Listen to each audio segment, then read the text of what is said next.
Assalamualaikum, di sini saya nak kongsi satu benda untuk usahawan-usahawan ataupun peniaga kedai jahit ataupun tak kisahlah apapun bisnes yang kamu ada. Jadi seperti mana yang kamu tahu, sekarang ni tahun ini orang kata e-invoice belum diimplementasikan kepada semua perniagaan. Hanya perniagaan yang macam hardware dan juga perniagaan yang besar lah.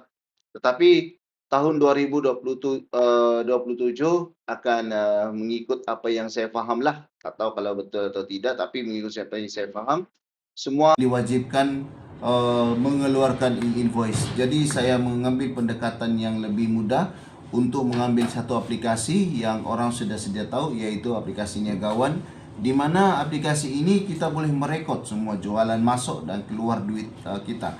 Sama ada nak bayar pekerja apa semua terrekod di situ. Jadi apa-apa transaksi dalam perniagaan akan direkod di situ dan mudah ya. Apabila kita nak buat filing di LSDN, di situ dia akan keluar ya. Kita akan hanya tekan report dan juga e-filing ataupun zakat dan zakat. Di sini ada e-filing dan zakat di mana kita boleh tahu profit and loss kita, trial balance, balance sheet kita tukar juga dalam bahasa Melayu lah kalau kita tak faham. Dan di sini ada fungsi e-invoice, di mana e-invoice ini dia integrated. Dia bila kita dah keluarkan satu invoice tu dia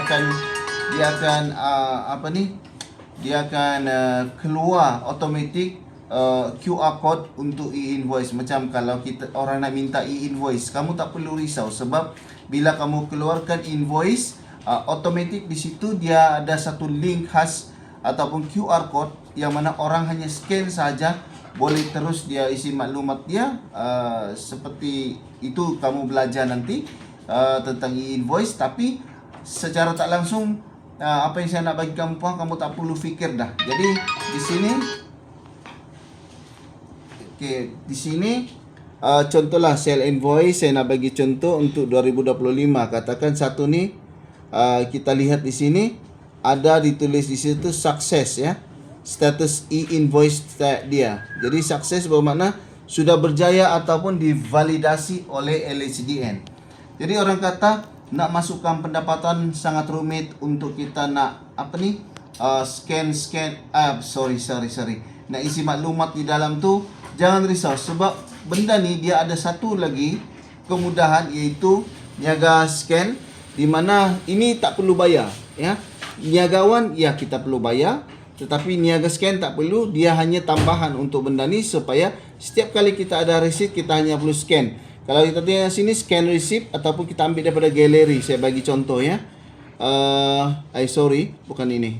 Okey. Kita pilihlah mana-mana invoice yang kita, ataupun receipt yang kita buat untuk pembelian. Contohlah saya bagi yang ini. Okey, dia akan scan receipt tu. Dan contohlah kalau dia tidak dapat baca, maknanya scan tu ataupun maklumat tu ataupun masa kita scan tu dia tak cantik ataupun gambar tu tak jelas. Okey, kita cuba yang ini lagi. Okey. Kita retry. Okey, kalau misal kata tak boleh baca, kita boleh isi maklumat di situ. Okey, ini pun tak boleh.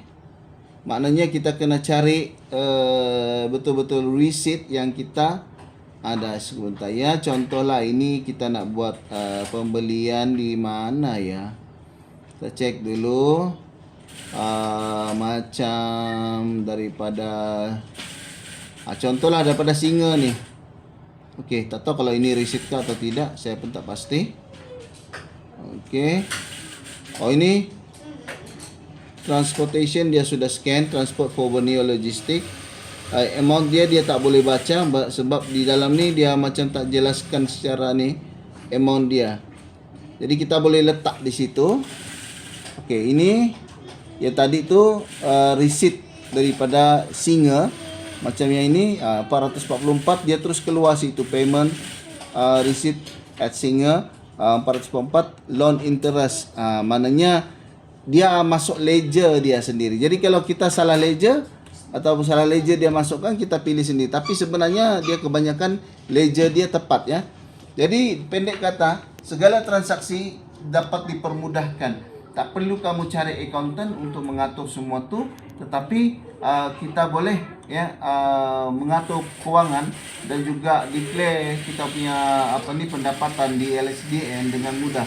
Jadi diharap dapat memberi sedikit maklumat atau tambahan kepada rakan-rakan yang berniaga dan risau tentang e-invoice kalau kita tak tahu. Jadi kita boleh belajar dan boleh cari usaha siapa ejen-ejen buka laman web, cari niagawan ya. Di situ dia ada maklumat dia dan kita boleh hubungi niagawan itu sendiri, syarikat itu sendiri. Okey, ini bukan sponsor daripada niagawan, tapi saya hanya berkongsi sebab saya nak anda semua juga dapat benda manfaat yang sama. Okey. So kalau yang menonton YouTube, jangan lupa subscribe dan juga share video ni, ataupun ya jangan lupa like ya, supaya kita punya video boleh